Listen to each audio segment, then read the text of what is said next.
बिस्मिल्लाहिर्रहमानिर्रहीम। रूहानी चैनल में मैं आपको खुश आमदीद कहता हूँ।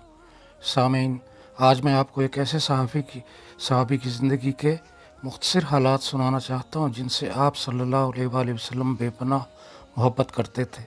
लेकिन इससे पहले आपसे गुजारिश है कि चैनल को लाइक करें और सब्सक्राइब करें, और जो पहली बार सुनने वाले हैं उनसे भी गुजारिश है कि वो भी चैनल को सब्सक्राइब कर दें। सौदा बिन्नत सालबा अपने बच्चे ज़ैद बिन हारसा को साथ लिए हुए अपने कबीले बनु मगान से मुलाकात के इरादे से रवाना हुई, लेकिन अभी वो अपने कबीले के दयार में नहीं पहुंची थी कि क़य्यून के सवारों ने अचानक हमला करके उनके माल व असबाब पर कब्ज़ा कर लिया, उनके ऊँट हाँक कर ले गए और बाल बच्चों को गिरफ़्तार कर लिया। जिन बच्चों को वो पकड़ कर ले गए उनमें ज़ैद इब्ने हारसा भी था। ज़ैद एक कमसन बच्चा था। उस वक्त उसकी उम्र उस वक्त वो अपनी उम्र के 8वें साल में था। डाकू उसे फ़रोख्त करने के लिए औकास के बाज़ार में ले गए, जहाँ से कुरैश के एक दौलतमंद सरदार हकीम इब्न हज़ाम बिन खुवैलिद ने उन्हें 400 दिरहम में ख़रीद लिया। हकीम बिन हज़ाम ने और भी ग़ुलाम ख़रीदे और उन्हें लेकर मक्का वापस आ गया। जब उसकी फूफी खुतैजा बिन्नत खुवैलिद को उसकी वापसी की इत्तला हुई तो उससे मिलने के लिए उसके घर गईं। हकीम बिन हज़ाम ने कहा, फूफी, ये चंद ग़ुलाम मैंने औकास के बाज़ार से ख़रीदे हैं, आप इनमें से जिसको चाहें पसंद कर ले, मैं आपकी खिदमत में हदिया कर दूँगा। सैयदा खदीजा ने एक एक करके सब ग़ुलामों के चेहरों को बग़ौर देखा, फिर उनकी निगाहें ज़ैद के चेहरे पर जाकर टिक गई और ज़ैद को पसंद कर लिया और अपने हमरा लेकर घर आ गई। कुछ दिनों बाद सैयदा खदीजा मोहम्मद बिन अब्दुल्ला सल्लल्लाहु अलैहि वसल्लम के साथ रिश्ता उज़दवाज में मुंसलिक हो गई। इस मौका पर वो इनके खिदमत में कोई पेशकीमत तोहफ़ा पेश करना चाहती थी और उसके लिए उन्होंने अपने अज़ीज़ ग़ुलाम ज़ैद बिन हारसा से ज़्यादा बेहतर कोई चीज़ नहीं मिली, उसको उनकी खिदमत में पेश कर दिया। उधर ये खुश नसीब बच्चा मोहम्मद बिन अब्दुल्ला सल्लल्लाहु अलैहि वसल्लम की सरपरस्ती में रहकर उनकी ज़री सोबत और बेहतरीन सीरत व किरदार से बहरावर होते हुए खुशी और आज़ादी के दिन गुजार रहा था। एक बार हज के मौसम में ज़ैद के कबीले के कुछ लोग ज़ियारत बैतुल्लाह के इरादे से मक्का आए हुए थे। तवाफ़ के दौरान अचानक ज़ैद से उनका सामना हो गया। उन्होंने ज़ैद को और ज़ैद ने उनको पहचान लिया और आपस में बातचीत भी हुई। जब वो लोग मनासिक हज से फारिग होकर अपने कबीला में वापस पहुँचे तो उन्होंने जो कुछ देखा और सुना था उसकी मुफस्सल रुवायत हारसा के सामने रख दी। ज़ैद का सुराग मिलते ही उसने झटपट अपनी सवारी को तैयार किया। अपने लख्ते जिगर का फ़िदिया अदा करने के लिए वाफर मिकदार में माल ऊँट पर लादा और अपने हमरा भाई काब को भी ले गया। फिर तेज़ रफ्तारी के साथ रास्ता तय करते हुए दोनों मक्का की तरफ रवाना हो गए और वहाँ पहुंचकर सीधे मोहम्मद बिन अब्दुल्ला सल्लल्लाहु अलैहि वसल्लम के घर पहुँचे और उनसे कहा, ए इब्ने अब्दुल मुत्तलिब, आप लोग अल्लाह के हमसाए हैं, कैदियों को रिहाई बख्शते हैं, भूखों को खाना खिलाते हैं और मज़लूमों की फरियाद रसी करते हैं। हम आपकी खिदमत में अपने बेटे के सिलसिले में हाजिर हुए हैं। हम आपके पास इतना माल लाए हैं कि जो इसकी फ़िदिया के लिए काफ़ी होगा। आप हमारे ऊपर एहसान फरमाइए और फ़िदिया लेकर इसको छोड़ दीजिए। कौन है तुम्हारा वो बेटा? मोहम्मद सल्लल्लाहु अलैहि वसल्लम ने पूछा। बोले, आपका ग़ुलाम ज़ैद बिन हारसा। आपने फरमाया, क्या तुम पसंद करोगे कि मैं तुम्हारे सामने एक तजवीज़ रखूं जो फ़िदिया से बेहतर है? उन्होंने पूछा, वो कौन सी तजवीज़ है? आपने फरमाया, उसे तुम्हारे सामने बुलाए देता हूँ, तुम उसको ये इख्तियार दे दो कि वो मेरे और तुम्हारे दरमियान में से जिसको चाहे मुंतखब कर ले। अल्लाह की कसम, मैं उसकी पसंद के ख़िलाफ़ कुछ नहीं कर सकता। आपने तजवीज़ की वजाहत की। यकीनन आपने बड़े इंसाफ की बात की। बाप और चचा ने मुत्तफ़िक होते हुए कहा। आप सल्लल्लाहु अलैहि वसल्लम ने ज़ैद को बुलाकर पूछा, इन दोनों को पहचानते हो? हाँ, ये मेरे वालिद हारसा इब्ने शराहील और ये मेरे चचा काब हैं। ज़ैद ने बारी बारी इशारा करते हुए कहा।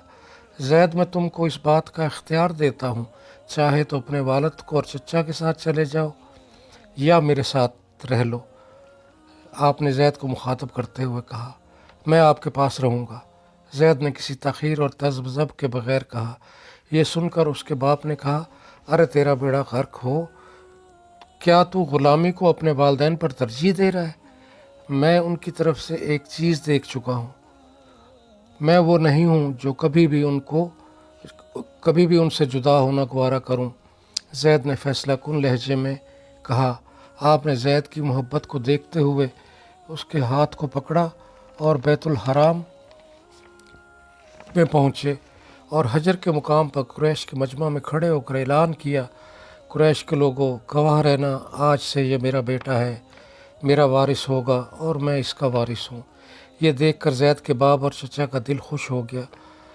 اس دن سے زید بن حارثہ زید بن محمد صلی اللہ علیہ وآلہ وسلم کے نام سے پکارے جانے لگے، یہاں تک کہ محمد صلی اللہ علیہ وآلہ وسلم رسالت پر فائز کر دیے گئے اور اسلام نے اللہ کے فرمان کے مطابق منہ بولا بیٹا بنانے کی رسم کالعدم قرار دے دی۔